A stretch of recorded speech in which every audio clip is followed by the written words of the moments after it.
அவையோருக்கும் நடுவர் அவர்களுக்கும் என் முதற்கண் வணக்கத்தை தெரிவித்துக் கொண்டு என் உரையை தொடங்குகின்றேன்.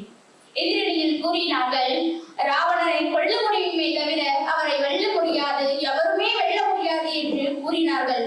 ஆனால் ராவணனை தன் வாளால் குரங்கு என்ற ஒரு வாலி என்கின்ற ஒருவன் வாளாலை சுழற்றி அடித்துக் கொண்டு வென்றவன் என்று கூறிக்கொண்டு என் வாதத்தை முன்வைக்கிறேன். நடுவர் அவர்களே, கம்பன் கூறுகின்றான், சரி, வாலி என்பவன் யார், அவனுடைய வலிமை எப்படிப்பட்டது என்று கூறுகின்றான் ஒரு அழகிய பாடலில்.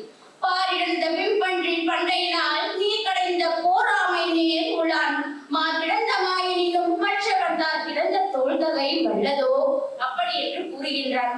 அதாவது மகாவிஷ்ணு என்ற ஒரு இறைவன் இருக்கின்றான். அவன் பல அவதாரங்களை எடுத்திருக்கின்றான். 3 அவதாரம் அவனுடைய முக்கிய அவதாரம். அதாவது வராகி அவதாரம், கூர்ம அவதாரம், நரசிம்ம அவதாரம் என்று 3 அவதாரங்களை பெற்றவன் மகாவிஷ்ணு. அதில் வராகி அவதாரத்தில் இரணியன் என்ற ஒரு அரக்கன் பூமியை பந்து போல் சுழற்றி கொண்டு பூமிக்கு அடியில் செல்கின்றான். செல்லும் பொழுது மகாவிஷ்ணு ஒரு வராகி அவதாரத்தை எடுத்துக்கொண்டு பன்றி போல ஒரு முகம் கொண்டு துளையை போட்டுக்கொண்டு நம்மளுடைய பூமியை காப்பாற்றி கொடுக்கிறாரு. இது முதல் அவதாரம். 2வது அவதாரம் கூர்ம அவதாரம்.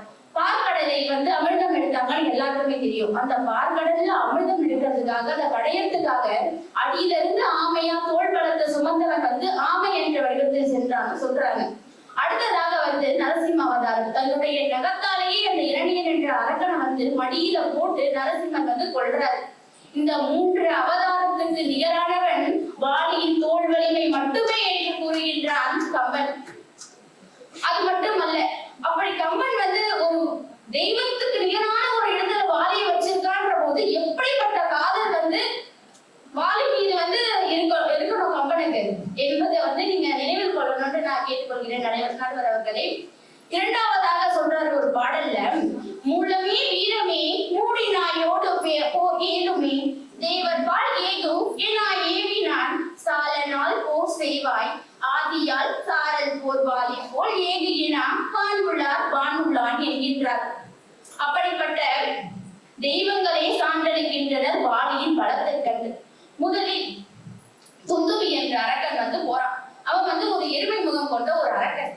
போயிட்டு திருமால்கிட்டே எனக்கு நிறைய பலம் இருக்கு, தற்பரமசாலி, நான் தான் எல்லாம் சொல்ற ஒரு ஆள். அவன் போயிட்டு திருமால்கிட்டே நான் தான் எல்லாமே, நான் போர் செய்யணும், என் கூட சண்டை போடுங்க அப்படின்னு சொல்லிட்டு கேட்கிறான். அதுக்கு திருமால் சொல்றாரு, உன் கூட எல்லாம் சண்டை போட முடியாது, சண்டை போட்டோன்னா எனக்கும் டைம் வேஸ்ட், உனக்கும் டைம் வேஸ்ட், நான் உன்னை ஜெயிச்சுவேன் இல்லை நீ என்ன ஜெயிச்சுவேன், சீக்கிரமா சண்டை முடிஞ்சிடும், உனக்கு இவ்வளவு நாள் சண்டை உனக்கு கிடைக்காது, நீ போயிட்டு சிவபெருமான பாரு அப்படின்னு சொல்லிட்டு சிவபெருமான் கிட்ட அனுப்பி வைக்கிறாரு.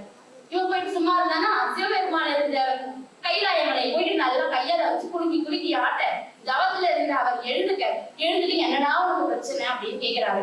நான் ரொம்ப பலசாலி, நான் உங்ககிட்ட சண்டை போடணும் வாங்க அப்படின்னு சிவபெருமானியே போயிட்டு குந்துபி அரக்கன் கூப்பிடுறான். உங்ககிட்ட எனக்கு டைம் இல்லைன்ற மாதிரி சிம்பிளா சொல்லிட்டு போயிட்டு தேவர்கிட்ட கேளு, தேவர்கள் கிட்ட போயிட்டு நீ கேளு, எனக்கு டைம் இல்லைன்னு சொல்லிட்டு சிவபெருமான் அனுப்புறாரு. அவன் அங்க இருந்து தேவர்கள் கிட்ட கேட்க, நான் ரொம்ப பலசாலி, எது தற்ப நான் தான் இல்லை இந்த வடிவம் சொல்ல பாத்தீங்களா, நான் ஜெயிலுக்கு போயிட்டேன்ற மாதிரி நான் தான் பலசாலின்னு சொல்லிட்டு தேவர்களிடம் நான் சண்டை போடணும், நீங்க வாங்க அப்படின்னு சொல்றாரு. தேவர்கள் என்ன சொல்றாங்கன்னா, நீ நீண்ட நாள் சண்டை போடணும்னா கேட்கிற, சண்டை போட ரெடி, ஆனா நீண்ட நாள் சண்டை போடணும்னா உனக்குள்ளே பூமியில ஒரு ஆளை வச்சுட்டாரு. அவன் ஒரு வானர இடத்தை சேர்ந்தவன், அவன் கிட்ட போயிட்டு போடுன்னு சொல்லிட்டு வாலி கிட்ட அனுப்பி வச்சிடறான். அனுப்பி வச்ச உடனே வராங்க, போர் செய்யறாங்க, துந்துபியை வாலி கொண்டுடுறான். வாலியோட பலம் என்னன்னா, ஒரு வரம் வாங்கியிருப்பாங்க. இப்போ நான் உங்ககிட்ட சண்டை போறேன்னா உங்களுடைய பாதி வரம் வாலி கிட்ட வந்துடும். அந்த மாதிரி ஒரு வரம் வாங்கி துந்துபியை கொல்ல மாயாவி போர்லாம் நடக்குது. அடுத்து அப்ப கம்பன் எவ்வளவு பெரிய காதல் கொண்டிருந்தா ஒரு தெய்வத்துக்கு நிகரான இடத்துல வாலியை வச்சிருப்பாருன்ற கருத்தை நான் முன்வைத்துக் கொள்கிறேன் நடுவர் அவர்களே. அடுத்ததாக, இருவர் போர் எதிரும் காலை இருவரும் நீர் உற்றாரை ஒருவர் மேற்கருணை குந்தி ஒருவர் மேல் ஒழித்து நின்று பரிசிலை கொடைய வாங்கி வாயம்பு மருமத்தை எய்தல் தருமமோ பிரிது ஒன்று ஆமோ தக்கிலது என்று பக்கம் அப்படின்னு கூறியிருக்கார். இதனோட அர்த்தம் என்னன்னா, ராமன் வந்து சுக்ரீவனுக்கு தான் பக்கமா நிற்கிறான். ராமனுடைய ராமாயணத்துல வந்து ராமனுடைய ஒரு கதாபாத்திரம் என்ன? தர்மமா நிக்கணும், எல்லாருக்கும் சமமா நிக்கணும். ஆனா நீ என்னுடைய தம்பி மேல வந்து வீண் பாசம் கொண்டிருக்க, என் மேல மட்டும் உனக்கு என்ன பகைமை அப்படின்னு கேக்குறாங்க. அதுவும் நீ நேரடியா என்கிட்ட வந்து மோதல. அப்பேற்பட்ட ராமபிரானே நேரடியாக வாலியிடம் மோதவில்லை, முதுகு புறமாக இருந்தே அம்ப வந்து வீசுறாங்க. அப்ப அந்த அம்பை எடுத்துட்டு ராமான்ற ஒரு அந்த எழுத்தை பார்த்துட்டு கேக்குறாங்க, நீயா வந்து இப்படி பண்ண? தர்மம் தவறாக நீ இருப்பன்னு நான் நினைச்ச, தர்மம் தவறி விட்டாய் அப்படின்னு சொல்லி மேலும் ஒரு பாடல் மூலம் அவர் எடுத்துரைக்கிறார். இருமை நோக்கி நின்று யாவர்க்கும் ஒக்கற்ற அருமை ஆற்றல் அன்றோ அறம் காக்கின்ற பெருமை என்பது இது ஏன்? பிழை பீடல் விட்டு பொறுமை நோக்கி ஒருவருக்கு உதவுவதோ அப்படின்றாரு. ராமன் என்றவன் ஒரு தராசு, நீதிமன்றத்துல தராசு இருக்கும், நிலையா நிற்கணும் அப்படின்னு வந்து இருக்கும். நீ வந்து சுக்ரீவனுக்கு அதிகமாகவும் எனக்கு கீழையும் கொடுத்திருக்க. உன் தர்மம் என்னன்னு அந்த ராமனையே பார்த்து கேள்வி கேட்டவன் வாலி. அப்போ கம்பன் எந்த அளவுக்கு வாலிய வச்சிருக்கணும், அந்த அளவுக்கு ஒரு காதல் கொண்டிருந்தாதான் வந்து ராமனையே எதிர்த்து அப்பேற்பட்ட ஒரு நல்ல கதாபாத்திரம் ராமன். ராவணனையும் சரி ராமனையும் சரி எதிர்த்து அவர்களுக்கு உயர்நிலையும் காட்டியிருக்கிறார் கம்பன் என்றால் அவருடைய காதல் எப்படிப்பட்டதாக இருக்க வேண்டும் நடுவர் அவர்களே.